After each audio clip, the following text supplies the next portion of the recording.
5ই আগস্টের গণ অভ্যুত্থানের আজকে 8 মাসও পার হয়নি। এর মধ্যে আমরা আমাদের রাজনৈতিক দলগুলোর যে আচরণ, যে দৃষ্টিভঙ্গি দেখতে পাচ্ছি, সেটা চরম নিরাশাব্যঞ্জক। আপনারা বুকে হাত দিয়ে বলতে পারবেন একটা রাজনৈতিক দল, পুরনো কিংবা নতুন, কেউ কি আপনার আশা আকাঙ্ক্ষা পূরণের পথে হাঁটছেন? আমি তো মনে করি যে আমরা মজলুম, আমরা ভুক্তভোগী। আজকে এই কথাগুলো আমাদেরকে কেন শুনতে হচ্ছে? এই কথাগুলো তো আমরা শুনতে চাই না। আমি তো দেশপ্রেমিক, আমি আমার দেশকে দিতে চাই, আপনারা দিতে দেননি। দেশটাকে এখন চালাচ্ছে ইউনূস সরকার। কাজেই 626 জন ব্যক্তি কোথায় গেল, এই প্রশ্নটা আপনারা ওয়াকারকে কেন জিজ্ঞেস করবেন? You should ask doctor Yunus, he is running the country. দেশ তো উনি চালাচ্ছে। আচ্ছা, ডিজিএফআই নির্যাতনের শিকার কি শুধুমাত্র সিভিলিয়ানরা হয়েছে, সামরিক বাহিনী হয়নি?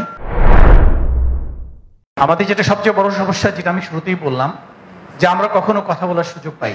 সেনাবাহিনী বা সশস্ত্র বাহিনী কথা বলার সুযোগ পায় না বলেই আপনারা আপনাদের ইচ্ছে মতো কথা বলতে পারেন। আমরা এই করেছি, সেই করেছি, অনেক অপকর্ম আমরা করেছি, আমরা স্বৈরাচারকে সমর্থন দিয়েছি, এরশাদকে সমর্থন দিয়েছি, সবই ঠিক আছে। কিন্তু আপনারাই তো বলেন যে একটা গণতান্ত্রিক রাষ্ট্রে there has to be civilian control over military. That means আমরা সবসময় সিভিলিয়ান রাজনীতিবিদের দ্বারা নিয়ন্ত্রিত হয়ে আসছি।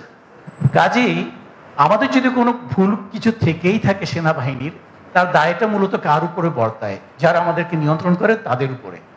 কাজে সংস্কার যদি করতেই হয়, ফার্স্ট আপনাদের রাজনৈতিক সংস্কৃতিতে সংস্কার আনতে হবে, আপনাদের রাজনৈতিক চিন্তা ভাবনাতে সংস্কার আনতে হবে। সেনাবাহিনী একটা সংগঠন যেটা রাজনৈতিক নেতৃত্বে তাদের দিক নির্দেশনায় চালিত হয়।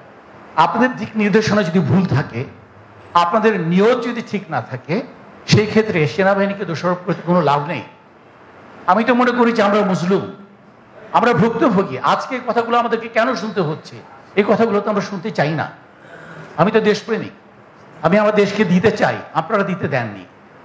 আপনারা আপনাদের রাজনৈতিক নেতাদেরকে কখনো প্রশ্ন করেননি যে why you are using such an wonderful instrument, useful instrument of the state against the state?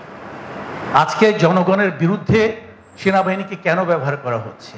আজকে যেমন উনি বললেন, নুরুল কবির ভাই বললেন, খুবই যৌক্তিকভাবে বলেছেন যে সবার আগে ডিজিএফআইকে নিষিদ্ধ করা উচিত। আচ্ছা, ডিজিএফআই নির্যাতনের শিকার কি শুধুমাত্র সিভিলিয়ানরা হয়েছে, সামরিক বাহিনী হয়নি? আমরাও তো হয়েছি।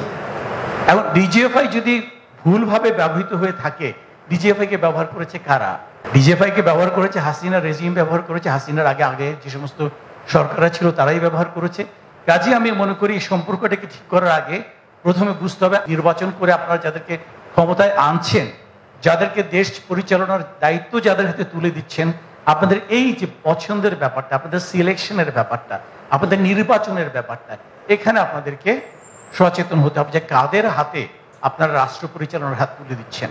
কারণ যাদের হাতে রাষ্ট্র পরিচালনার ভার আপনারা তুলে দিচ্ছেন, তারাই সিদ্ধান্ত নেবে সেনাবাহিনীকে কিভাবে তারা ব্যবহার করবে, ডিজিএফআইকে কিভাবে তারা ব্যবহার করবে, পুলিশ প্রশাসনকে, সিভিল প্রশাসনকে কিভাবে ব্যবহার করবে। এই দায়িত্ব, এই অধিকার তো তাদের হাতে আমরাই তুলে দিচ্ছি। আমরা মানে কারা? জনগণ তুলে দিচ্ছেন। So you have to be careful, আপনারা কাদেরকে রাষ্ট্র পরিচালনার দায়িত্ব দিচ্ছেন। আজকে 5ই আগস্টের গণ অভ্যুত্থানের আজকে 8 মাসও পার হয়নি। এর মধ্যে আমরা আমাদের রাজনৈতিক দলগুলোর যে আচরণ, যে দৃষ্টিভঙ্গি দেখতে পাচ্ছি, সেটা চরম নিরাশাব্যঞ্জক। এই ব্যাপারে আমার মনে হয় আপনাদের কারো কোনো সন্দেহ থাকার কথা না।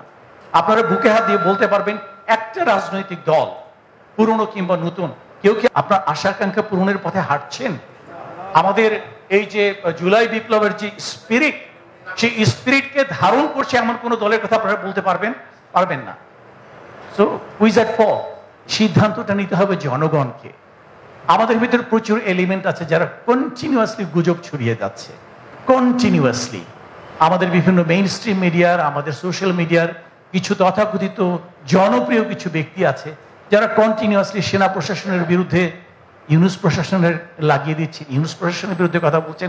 আমি একই প্রসঙ্গে আরেকটা কথা বলি, যে কথাগুলো আজকে উঠছে, অনেকে আজকে বলছেন যে জেনারেল ওয়াকার কিংবা বর্তমান সেনা প্রশাসনের ব্যাপারে অনেকে অনেক ধরনের সন্দেহ প্রকাশ করছেন।